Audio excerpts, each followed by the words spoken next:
Salut, aujourd'hui je configure mon Vesk XR. On va lui mettre le firmware 6.0. Je vous préviens tout de suite, la vidéo n'est pas spécialement marrante. Faut la voir plutôt comme un tuto qui, si vous le suivez dans l'ordre, vous permettra de rider votre board. On va installer tous les outils nécessaires pour compiler et installer le firmware Vesk 6.0 dans notre Vesk. Ensuite, on configurera le moteur, l'IMU. On installera le Float Package, qui est une nouveauté apportée par Vesk 6. Donc ce package il viendra avec des valeurs par défaut qui sont rideables et on les laissera telles quelles dans un premier temps. On verra la personnalisation de ces paramètres dans la vidéo de la semaine prochaine. Okay. J'ai apporté un certain nombre d'anecdotes dans la vidéo. J'espère qu'elles vous seront utiles. Je vous souhaite une bonne installation. Ok, donc on va commencer par télécharger Vextool. Sur le site vestproject.com. Moi, j'avais acheté la version Platinum. Ça veut dire que j'ai contribué de 20 €, mais vous pouvez l'obtenir gratuitement. Je serai sur Linux. Donc je vais suivre le processus sur Linux. Vous, il faudra simplement suivre sous Windows ou Mac. Donc on télécharge ça. Et on va pouvoir lancer Vextool. Donc première étape ici, on va se connecter à la planche. Alors d'abord, on va allumer la planche. Alors on a deux méthodes, soit on s'y connecte en USB, soit on s'y connecte en Bluetooth. En USB, ça sera beaucoup plus rapide. En Bluetooth, ça aura l'avantage que quand vous aurez remonté la planche, vous pourrez vous y connecter. Donc je vous recommande fortement le Bluetooth. Donc pour ça, il faut que vous téléchargiez sur votre store mobile l'application Vextool. Ok. Vous scannez en Bluetooth et vous pouvez retrouver votre board. Tac. Donc on s'y connecte. Et là, dans l'écran d'accueil, il faut que vous activiez cette petite case à cocher là, Activate Bridge. D'accord. Hop, on appuie. On note l'adresse IP qui est ici. On va dans Connexion, dans Vextool, dans TCP. Et ici, vous mettez bien, donc moi elle est déjà configurée, mais vous mettez l'adresse IP que vous venez de trouver dans l'appli mobile. Et là, vous cliquez sur ce petit bouton là, Connect. Et paf, vous êtes connecté à votre Vesk qui devrait arriver ici là d'ici peu de temps. Voilà. Donc là, ça y est, vous êtes connecté. Donc à partir de là, on va commencer par aller dans Firmware et on va réécraser le bootloader. C'est une étape qui est importante. Moi, sur mes premiers setups, je l'avais pas fait et donc j'ai eu des gros soucis. Vous avez juste à cliquer sur Générique ici et là, et puis sur ce petit bouton là, Update Firmware. C'est parti. Ça devrait être assez rapide, même en Bluetooth. Et donc c'est bon. Deuxième étape, on va transférer un nouveau firmware. Hop. Donc moi il est là, mais on va le compiler nous-mêmes. On va prendre la version 6.0 de Vesk. Pour ça, on va sur le GitHub de Vesk. Donc voilà, on a VDRB pour VDR Benjamin, je crois, et BLDC. Pour info, ça veut dire Brushless DC. Pour commencer, on va installer tous les packages qui sont nécessaires. Donc ça, encore une fois, c'est spécifique à Linux. Je vous le montre pour la forme parce que tout est déjà installé chez moi. La première des choses qu'on va faire, c'est qu'on va cloner le projet. Pour faire très simple, cloner, ça équivaut à télécharger, on va dire. Donc là, si on fait rien de plus, on est par défaut sur la branche master. Master, c'est, pour faire simple, la dernière version du code de BLDC. Donc c'est la version 6.2 à l'heure où je vous parle, et elle n'est pas testée, elle n'est pas stable. Donc, nous, c'est pas ce qu'on veut. Nous, on veut bien la 6.0. Donc on vient de cloner notre projet, on se déplace dans le dossier en question, donc il s'appelle BLDC, et on va se mettre sur release 6.0.0. Donc voilà, on a le code à la version 6.0.0. Donc on va suivre ce qui est écrit là, donc make ARM SDK install. Voilà. Et à partir de là, on va essayer de faire un petit peu de place dans le terminal. On va taper make. On va voir la liste de tous les firmware qu'on peut compiler. Et donc moi je le vois parce que je sais à peu près où il est, mais il va falloir trouver le vôtre là-dedans. Moi c'est celui-ci, c'est Little Fokker V3.1. Et donc je vais make le firmware dont j'ai besoin. C'est parti. Donc on est parti pour la compilation de notre firmware. Ok, top, c'est fini. On voit qu'il a créé, le point bin, c'est celui dont on a besoin, dans /bldc/build. Donc c'est super. On va pouvoir retourner dans VESCTool. On revient donc dans notre tab Custom Files et on va chercher le fichier qu'on vient juste de créer. On a dit dans Build, hop, Little Fokker, et nous on sélectionne le point bin. Voilà. Il ne nous reste plus qu'à cliquer sur Update Firmware. Hop. Alors en Bluetooth, c'est un petit peu long, c'est normal, vous inquiétez pas. Plus rapide en USB.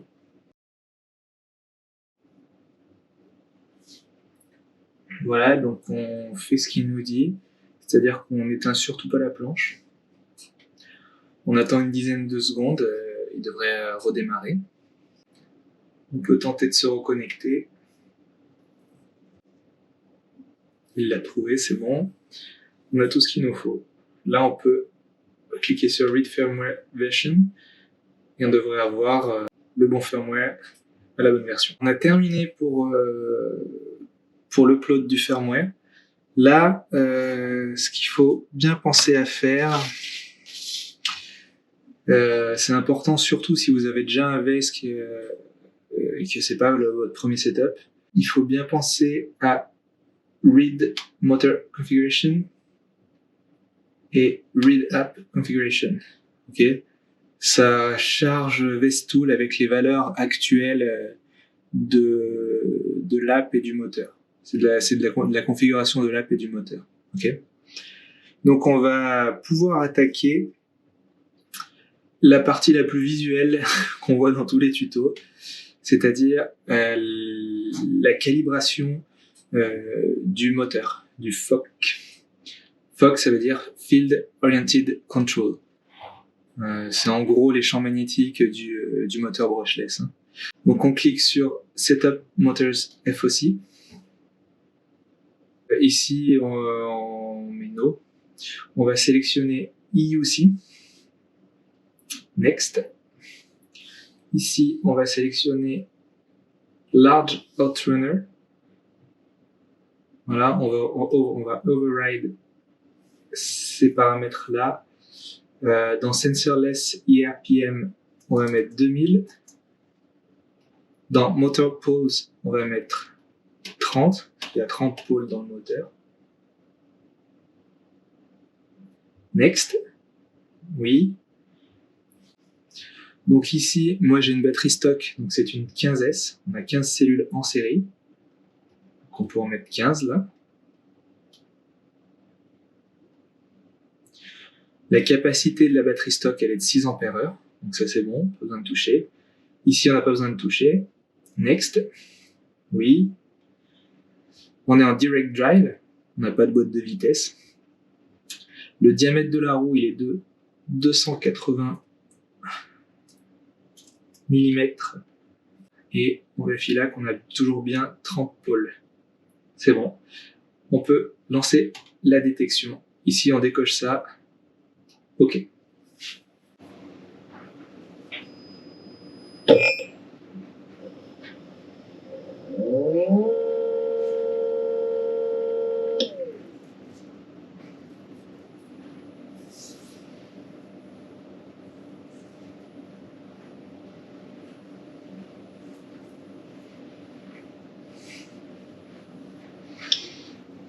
Ok.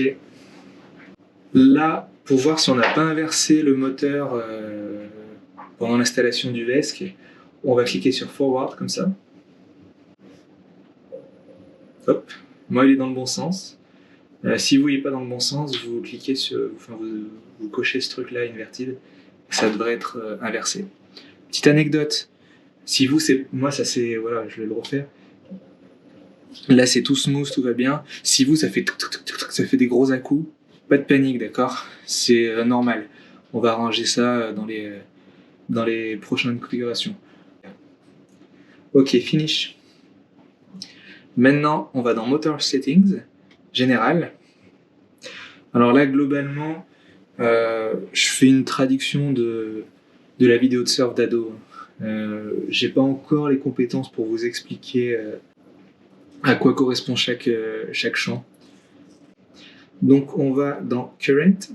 Donc pour Little Fokker, ici on peut monter à 140 ampères, moins 140 ici, et 210 sur l'Absolute Current. Battery Current Max, on va... Alors moi il est dimensionné pour 70 ampères. La batterie stock peut aller jusqu'à 60 ampères. Pour commencer, moi je vais me limiter à 50 ampères. En régène, hop, on va se limiter à 40 ampères. Dans le voltage, alors battery cutoff start, c'est 2,7 fois le nombre de cellules, donc nous on en a 15, ce qui nous donne 40,5. Donc en gros, à partir de 40,5 volts au total, le VES va tirer moins de courant dans la batterie, donc on va commencer à sentir une perte de puissance. Et cutoff end, donc c'est 2,5 volts par 15, 37,5. Ça, en gros, c'est le moment où le VESC coupe la borne, coupe le courant. Ici, dans Acceleration Temperature Decrease, on met 0%. Ça, c'est des valeurs que je ne comprends pas à l'heure actuelle. Donc 75, 90. Ici, on est à 80. Et ici, 95. BMS, on n'a pas de BMS, et même les BMS du genre Renoid, elles ne sont pas des VES BMS, donc on met non. Et dans Advanced, on n'a rien à faire. Maintenant, on va dans FOC. Dans FOC, on change l'Observer Gain qui est ici, on le met à 0,75. C'est bon, on va dans All Sensor. Ici, on vérifie bien qu'on est à 2000 dans Sensorless ERPM. Et dans Whole Interpretation ERPM, on met 250. Ensuite, on va dans Field Weakening. On met 30 ampères, 65%, runtime 500 millisecondes. Et ça, j'enrichis la vidéo de surf d'ado. Dans Zero Vector Frequency, on met 15,5. Alors, Zero Vector Frequency, ça a un rapport avec les vecteurs des champs magnétiques de chacun des pôles. J'ai vraiment essayé de chercher à comprendre. C'est vraiment très technique. C'est vraiment lié au champ magnétique des moteurs brushless, donc je ne comprends pas encore. La seule chose que je sais, c'est que moi, si je laissais la valeur par défaut, en gros, j'avais des grosses saccades sur le moteur quand j'avançais. C'était comme si c'était un gros tracteur là, qui faisait bop, bop, bop, bop, bop, comme ça. Donc si vous avez la même chose, voilà, mettez-le à 15,5. A priori, vous pouvez varier un petit peu ça entre 15 et 30 kHz. 15,5 étant pour moi la valeur qui fonctionne à chaque fois que je fais un setup. Voilà, donc maintenant on peut écrire. Hop, c'est bon. On va passer à une partie qui est fun, qui est l'IMU. On fait Setup IMU. Alors IMU, ça veut dire Inertial Measurement Unit. Donc en gros, c'est gyroscope, accéléromètre, tout ça, qui est dans le cas du Little Fokker, qui est inclus dans le VESC. Mais il faut savoir que même à l'intérieur du VESC, c'est une pièce bien particulière, un composant bien particulier. Donc on va dans IMU Configurator, on sélectionne Balance Board, on sauvegarde. Et là, ça a changé un certain nombre de paramètres, mais pas assez pour nous. Donc on va dans App Settings, IMU. Pour le Lidl Fokker, c'est pas le cas des autres VESC. Ici, dans Sample Rate, on passe à 832 Hz. Et dans Gyro Low Pass Filter, on passe à 100 Hz.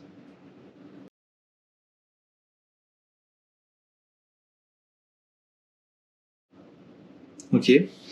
Et on pense bien à write l'application cette fois. Write App Configuration. Voilà. On peut revenir dans notre wizard là. On va calibrer le gyroscope. Alors pour ça, il n'y a rien à faire. On attend que les valeurs qui sont là soient stables. Elles ne bougent plus, à peu près. Hein. Voilà, bien sûr, ici, comme ils disent, on fait en sorte qu'il n'y ait pas de vibration sur la table. C'est bon. Là, on ne va pas faire l'accéléromètre tout de suite. On va d'abord faire la calibration de l'orientation. Hop. Donc là, il faut mettre le VESC de niveau. Donc moi, c'est déjà le cas. On attend que les valeurs soient stables. C'est bon, save. J'ai pas pensé à dire qu'avant, on a attendu que le roll offset soit stable. Roll, ça veut dire roulis en français. C'est cet axe-là par rapport au moteur. Le pitch, c'est le tangage. Donc le tangage par rapport au moteur, ça sera ça. Donc là, c'est stable. On peut mettre save. Et maintenant, on va paramétrer le yaw. Yaw, ça veut dire le lacet. Et pour une raison que j'ignore un petit peu, c'est ce qu'il nous demande là, il faut qu'on lève l'arrière de la planche. Hop. Et donc là, c'est censé se bloquer à 90 degrés. Mais save.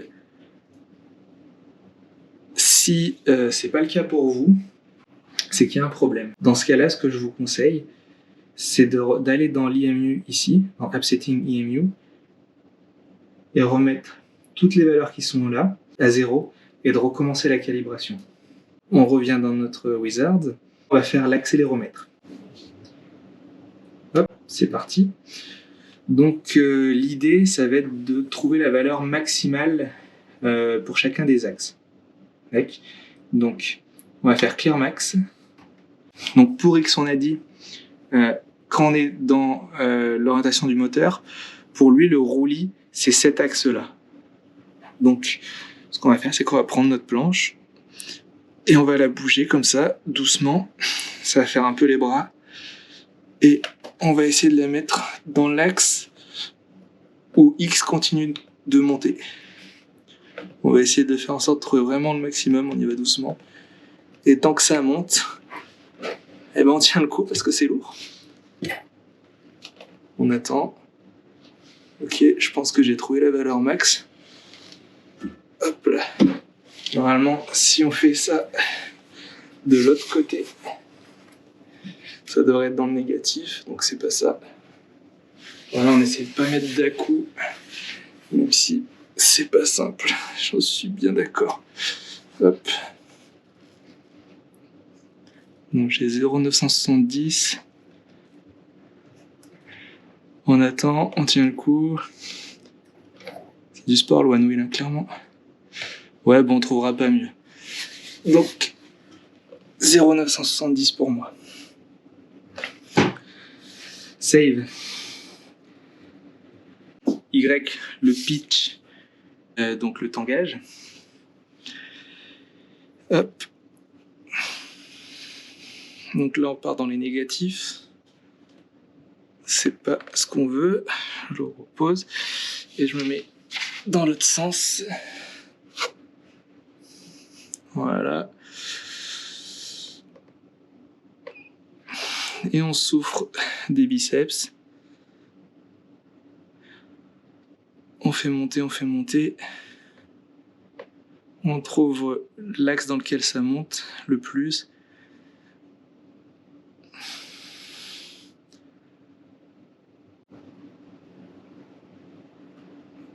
Ok, j'arriverai pas à faire mieux. C'est bon. Save. Et donc Z, ça sera le lacet. Le lacet, c'est ça. On fait Clear Max encore une fois. La valeur maximum que j'arrive à avoir, c'est en bougeant comme ça un petit peu. En le soulevant un petit peu de temps en temps comme ça. J'arrive pas à voir mieux. 0,991. Save. Ok. Donc là, quand on est dans les wizards, on le voit tourner de temps en temps en arrière-plan, mais ça sauvegarde tout automatiquement. On n'a pas besoin de faire des writes. Donc là, à partir d'ici, on peut aller surveiller dans les data analysis, dans IMU data, notre roll et notre pitch doivent être à 0. Mon yo est à une valeur que je comprends pas trop, mais jusqu'à maintenant, ça m'a pas posé de problème, donc on va bien voir. Et maintenant, c'est notre dernière étape. On va installer le package float. Donc ça, c'est spécifique, enfin c'est nouveau depuis la version 6. Il y a cette notion de package. Donc on n'a plus besoin d'aller de changer le type d'application, le mettre en balance et tout ça, on n'y touche plus, c'est terminé. Tout notre tuning se fait grâce à cette application. Donc on sélectionne et on clique sur Install to Vesk.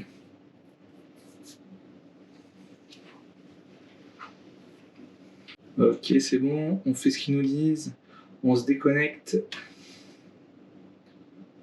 et on se reconnecte. Donc on va avoir une nouvelle section ici qui s'appelle Float Config.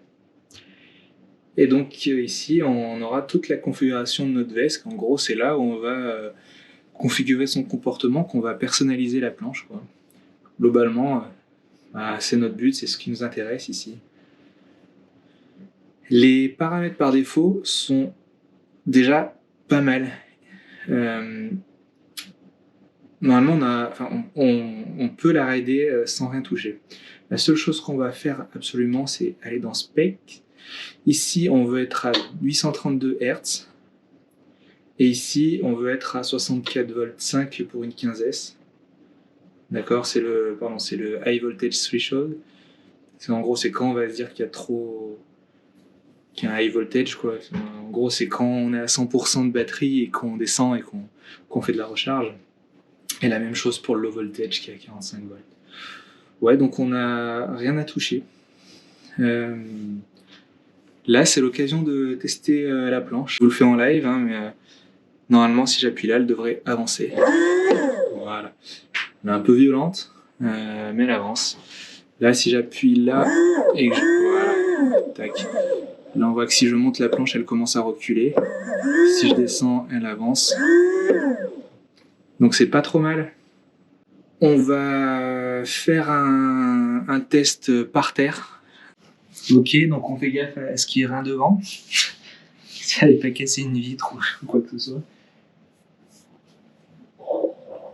Ok. C'est pas mal.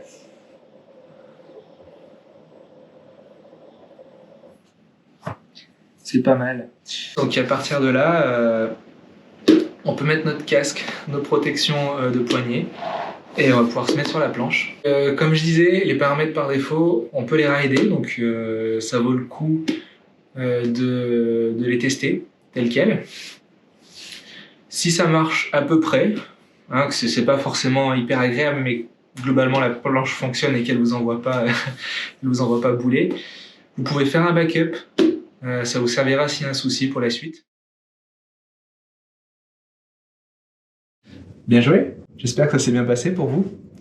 On se retrouve donc la semaine prochaine pour le paramétrage du package float. Moi, en parallèle, je vais travailler sur l'installation du BMS, donc je resterai pas longtemps sans BMS. Puis voilà, je vous dis à plus, ciao.